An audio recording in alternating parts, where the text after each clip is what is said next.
3 glass तांदूळ घ्यायचे आहेत। हे साधे तांदूळ घेतले तरी चालेल, मी रेशनचे तांदूळ घेतले तरी चालेल। 3 ग्लास तांदूळ, ज्या ग्लासने तांदूळ घेतले त्याच ग्लासने 1 ग्लास उडीद डाळ घ्यायची, त्याच ग्लासने पाऊण ग्लास साबुदाणे घ्यायचे। साबुदाणे आणि उडीद डाळ फक्त एकदाच पाण्यातून धुवून काढायची आहे। डाळ एका पाण्यात स्वच्छ धुवून काढलेली आहे। आता यामध्ये बघा एवढा एका पेरापर्यंत पाणी ठेवायचं आहे, 1 पेर डुबेल एवढं पाणी ठेवायचं। त्याचप्रमाणे तांदूळ पण धुवून झाले, तांदूळ मध्ये पण तसं 1 पेर भिजेल एवढं पाणी ठेवायचंय। आता हे 4-5 तास भिजायला ठेवून द्यायचं। तांदूळ आणि डाळ फुगायला घालून 6 तास झालेले आहेत। इथलं पाणी गाळून घ्यायचं आहे, हे पाणी टाकून द्यायचं नाहीये। आणि या पाण्यामध्ये डाळ वाटून घेतपर्यंत हे पोहे असेच भिजत ठेवायचे आहेत। आता हे एकदम बारीक वाटून घ्यायचंय। बघूया बारीक झालंय काय, यापेक्षा अजून जरा बारीक पाहिजे। अजून एकदा वाटायची गरज आहे। याच्यामध्ये पाणी लागेल, दुसरं पाणी न घेता हे तांदळामध्ये जे पाणी आहे तेच वापरायचं आहे। एकदा वाटून घेऊया। आता एकदम परफेक्ट बघा, एकदम बारीक। आता हे आपल्याला मोठ्या टोपात काढून घ्यायचं आहे। पोह्याने पाणी पूर्ण खेचून घेतलेलं आहे। आता यामध्येच हे पोहे बारीक करून घ्यायचे आहेत। तांदळामध्ये जे पाणी आहे तेच वापरायचं आहे। सरला लावून घेऊया। पोहे मिक्स केल्याने इडल्या हलक्या होतात, साबुदाण्याने इडल्या एकदम सॉफ्ट होतात। तांदूळ एकदम बारीक करायचे नाहीये, थोडेसे रवाळ ठेवायचे आहेत। तांदळाचं आहे बघा असं रवाळ थोडंसं पाहिजे, हे पण या पिठामध्ये ऍड करायचं आहे।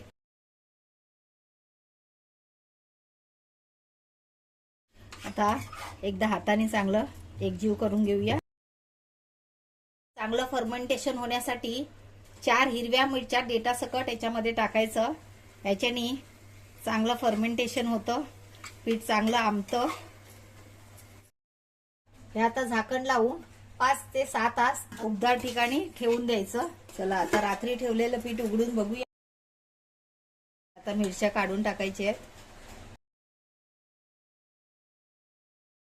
आता यामध्ये चवीनुसार मीठ ऍड करायचं। आता इडली प्लेटला थोडं तेल लावून घेऊया।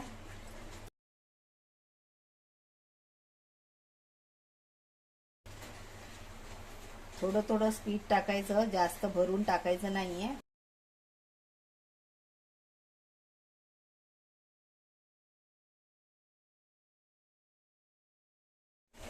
हे बघा पाण्याला कड आलाय।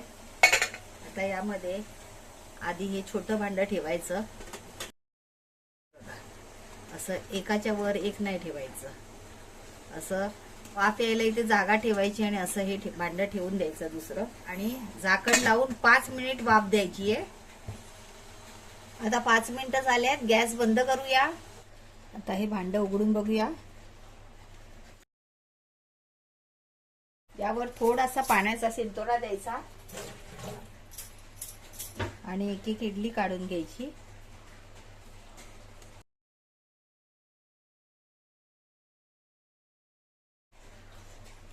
बघा किती सॉफ्ट झाली आहे।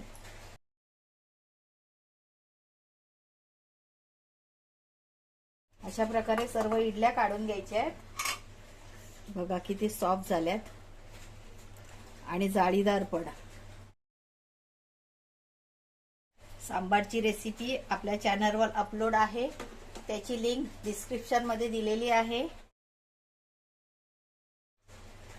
चटणीची रेसिपी पण चॅनलवर अपलोड आहे, त्याचीही लिंक डिस्क्रिप्शन मध्ये दिलेली आहे।